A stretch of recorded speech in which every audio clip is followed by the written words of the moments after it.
ਨਾ ਦੋਸਤੋ ਬੰਦੇ ਹੁੰਦੇ ਨੇ ਗਾਵਾਂ ਵਾਲੇ ਡੇਰੇ ਤੇ ਗਿਲਾ ਕਰਦੇ ਨੇ ਯਾਰ ਕੋਈ ਚਾਹ ਪਾਣੀ ਚੰਗਾ ਨਹੀਂ ਪਿਆਇਆ ਕੋਈ ਰੋਟੀ ਨਹੀਂ ਖਵਾਈ।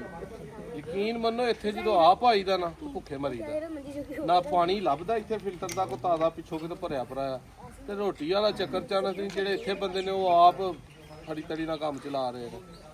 ਇਹ ਪਿਛਲੀਆਂ ਦੋ ਸ਼ੁੱਧਾਂ ਹੋਈਆਂ ਨੇ ਚੰਗੀਆਂ ਰੋਟੀਆਂ ਵਾਲੀਆਂ ਭਾਈ ਆਏ ਨੇ। ਮੈਂ ਕਿਹਾ ਪਾਣੀ ਚਾਹੇ ਕੀ ਉਹ ਰੋਟੀ ਸਬੱਬੀ ਪੱਕੀ ਸੀ।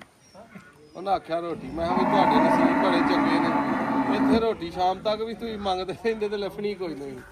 ਮੱਝਾਂ ਵਾਲਾ ਡੇਰਾ ਜਿਹੜਾ ਉਹ ਸਾਡਾ ਡਿਵੈਲਪ ਏਰੀਆ ਘਰ ਵੀ ਫਟਾਫਟ ਤਿਆਰ ਹੋ ਜਾਂਦੀ ਹੈ ਤੇ ਹੋਟਲ ਤੇ ਵੀ ਛੇਤੀ ਛੇਤੀ ਲੱਗ ਜਾਂਦੀ ਹੈ।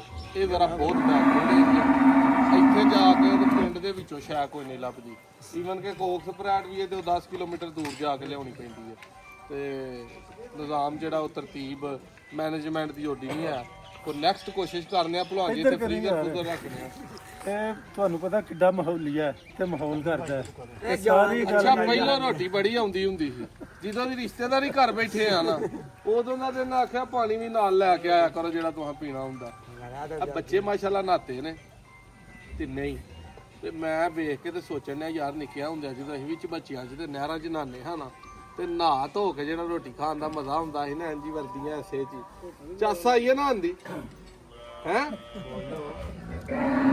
ਬੱਚੇ ਬੜੇ ਮਜ਼ੇ ਨਾਲ ਜਨਾਬ ਇੱਕ ਕੋਲੀ 'ਚ ਪਾ ਕੇ ਸਾਲਣ ਦੇ ਲੱਗੇ। ਇਹ ਹੀ ਜ਼ਿੰਦਗੀ ਹੁੰਦੀ ਹੈ ਅਸਲ ਲਾਈਫ ਨੂੰ ਇੰਜੋਏ ਕਰਨ ਦੀ। ਇਹ ਜਦੋਂ ਜਵਾਨੀ ਦੇ ਪਹਾੜੇ ਜਦੋਂ ਭਾਰ ਪੈਂਦਾ ਨਾ ਸਿਰ ਤੇ ਜ਼ਿੰਮੇਵਾਰੀਆਂ ਦਾ ਉਦੋਂ ਕੰਮ ਜਾਂਦਾ ਲੰਮਾ। ਮੇਰਾ ਖਿਆਲ ਹੈ ਵੀ ਗੱਲਾਂ ਇੰਨੀਆਂ ਬੜੀਆਂ ਸਾਈਂ ਵਾਵਾ ਨੇ ਤੇ ਮਾਂਡਾ ਨਾ ਕੱਢ ਜਾਂਦੇ।